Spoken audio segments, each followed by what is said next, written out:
Borderlands, the most popular looter shooter game in the entire genre, and also one of my personal favourites, has had a rough couple of years, to say the least, but at the time of recording this anyway, Borderlands 4 is about a month away from releasing. So I thought it would be appropriate to go over the good and the bad things that I've seen on the game so far, and dive a bit deeper into why I think it is the make or break for the franchise. So I guess I'll just get straight into it. So first, I think it's important to go over what Borderlands as a franchise has done wrong in the past few years. Now, of course, I'm referring to the movie. That was questionable. Borderlands 3 and Tiny Tina's Wonderlands. First off, let's just get the movie out of the way. It was shit. No one liked it. I'm pretty sure everyone just clowned on it. It was not good or beneficial in any way for the franchise, and therefore I have nothing further to really say about it. However, with Borderlands 3 and Wonderlands, there is a middle ground somewhere. So I didn't hate either of the games. I've played them both a reasonable amount, especially Borderlands 3, and I believe that they both had positive impacts on the franchise as a whole. For example, Borderlands 3 with the quality of life, such as the introduction of mantling, and Wonderlands for having a unique twist on a Borderlands game. But these games aren't without their flaws. People didn't like Borderlands 3 for a multitude of reasons, such as the story, the game being easier, weapons being easier to get, and so on. And with Wonderlands, people just thought it outright didn't feel like a Borderlands game, and that's because it's technically not. So why am I even talking about what's gone wrong in the past few years with the Borderlands franchise? Well, it's because of these reasons I just mentioned, and a whole array of other reasons, that Borderlands 4 needs to perform well in order to keep the franchise alive. Hence why I'm describing the game as the make or break of the franchise. I feel like I'm saying franchise so much. So now I'm essentially just going to dive into some of the things I've actually seen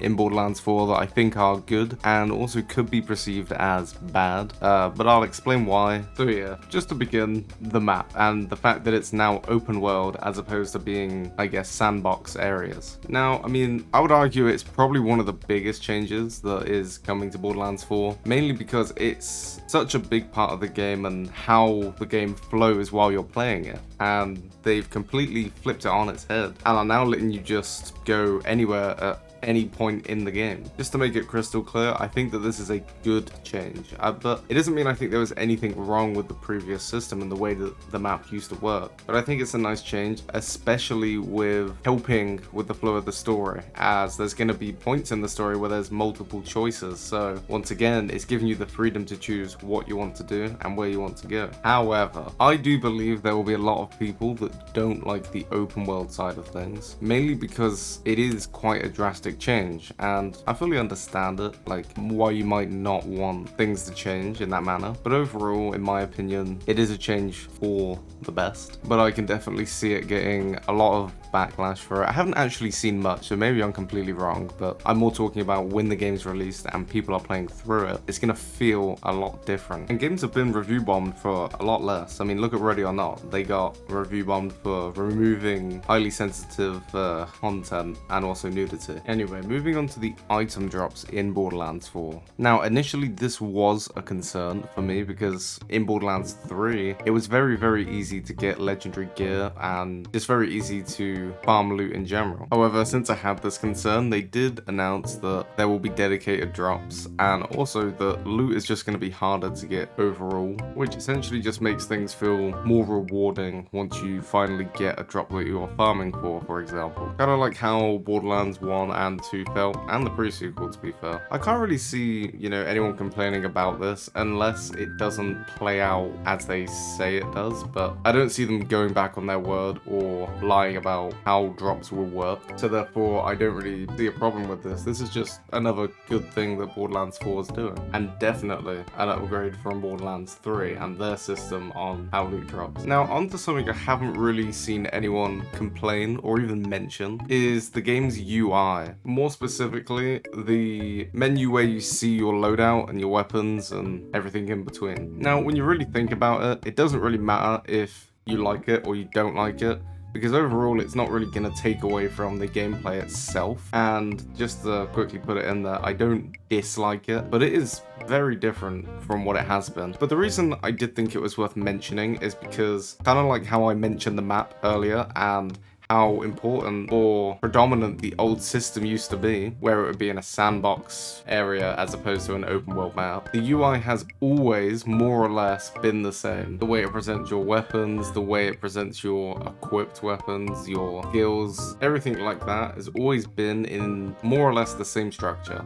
And once again, it's not a bad thing that they're changing it. I think it's a good thing. I think it's refreshing, but I can see some people having complaints about it. I know I did at first. When I first watched the Borderlands reveal trailer, I don't know what it's called, but I saw the UI for it, and that's the first thing I said is, oh, I don't like that UI, but I don't mind it. It is just different. That's the only way to describe it. It's not a bad UI, it's not a good UI, you know, it's just there. But yeah, just again, the reason I'm mentioning it is because it's another thing that has stayed in the franchise from the first game up until Borderlands 3 and Wonderlands that they're changing. But talking about change, something that changes with every Borderlands game is the characters. And the new characters in Borderlands 4 look awesome. So we have Harlow or Harlow, I don't know how you say it, Amon, Rapper, and Vex. So the first thing I noticed about the new Vault Hunters is that they seem very different to any other Vault Hunters we've gotten before. Not in the sense they physically look different, because that's obvious, but I'm more talking about their abilities. So I mean, we still have a Siren, a Soldier, yada yada yada, but they're a lot more unique. Now I'm not going to do a deep dive onto, you know, what each of them do, but just for example, Harlow or Harlow, again, I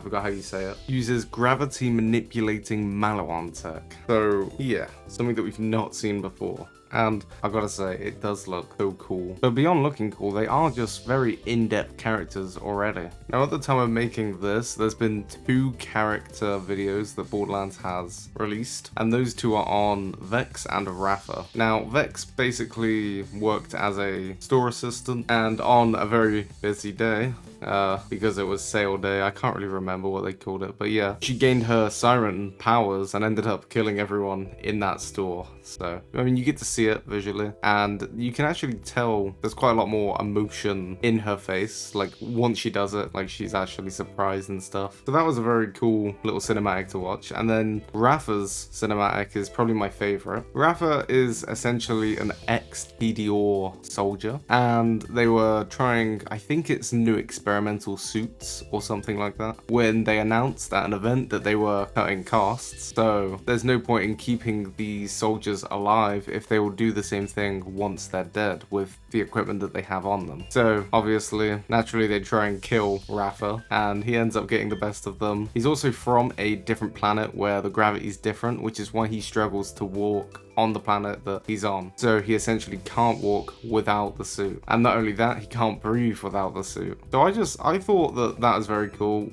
We still have 2 more to come out for the other 2 Vault Hunters, so I'm excited for that as well. But overall, they're very, very solid characters, and what we've seen of them so far is more than what I was expecting. And yeah, I feel like I already liked them before I've played as them, which in all honesty, I've never felt that way about Vault Hunters from a different Borderlands game before. So that's already like a really promising thing, at least from my point of view. Not so much like I didn't enjoy playing as the other characters from other games, because I did. I more mean the introduction to the characters, you know, pre-release, before they are actually playable. But while we're on the topic of the background of, you know, the new Vault Hunters, it's also important to mention the story, and more specifically how, and I haven't seen anyone else really touch on this, but how Elpis is the planet that crashes into Pyros. And I'm not talking about just knowing that it was Elpis that crashed into the planet, because everybody knows that by now. I'm more on about the characters from the pre-sequel and how I'm wondering if they will make an appearance in Borderlands 4. Me personally, I would love to see a Pickle appearance. If you know who Pickle is, then yeah. And I'd also like to not see a Janie Springs appearance, because I might end up blowing my own brains out. No, I'm kidding. Janie Springs was a cool character, but they were very annoying. More on the story,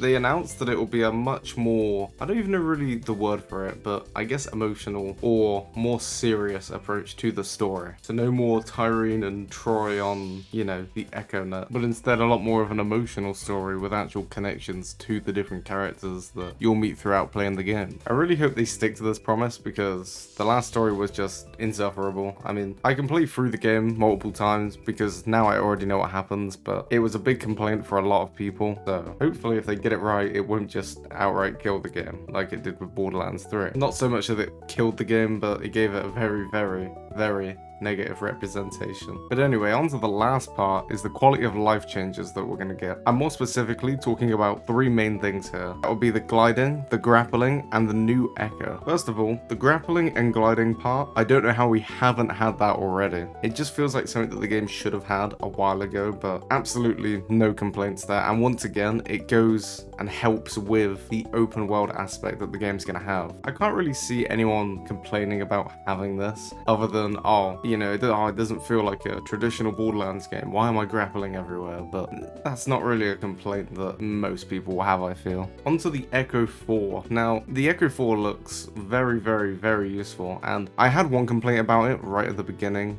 that it showed you where to go, and that's only because in my head I was thinking, oh, well, part of the fun is, you know, discovering where to go. But it is an open world map, it's a lot bigger than we've ever had before, so I actually do now think, after looking back, it works with the game a lot better than I initially thought. But not only that, you can digistruct vehicles just on command, and I mean, that's the two main things that it does that's new. Yeah, that's just fucking awesome, I'll be honest. And also, once again, very useful to have because we have an open world map now. Even just me talking about all of the new additions they're gonna have throughout the whole video, I've come to really notice how much they're designing the game around it being open world, which is good because you don't want it to feel out of place and you want it to feel as free-flowing as possible. So I'm glad that they're making it as ergonomic as possible. But yeah, like I said at the beginning, Borderlands 4 will be the make or break for the franchise if it does end up being bad, which I doubt, but if it does, I feel like Borderlands might just die then and there. I can't see them ever releasing a Borderlands 5 after that if the game flops. But I'm, you know, hopeful. Everything that I've seen on it so far looks good, both gameplay and cinematics. So yeah, I mean, I have no proper complaints about it. So I guess all we can really do is wait and see. And that's it. That's pretty much what I think of Borderlands 4 so far, based on what I've seen. Obviously, I've not played it. I'm not that privileged, but I am very hopeful for the game, and I think it'll be good. I'm excited for it. I'm going to play it regardless. So once I beat it, maybe I'll make a follow-up video on it. I doubt it, because there will be so much stuff about that game, but I might just do it for myself anyway, because I've made videos on Borderlands games before. But yeah, other than that, thank you for watching, and goodbye.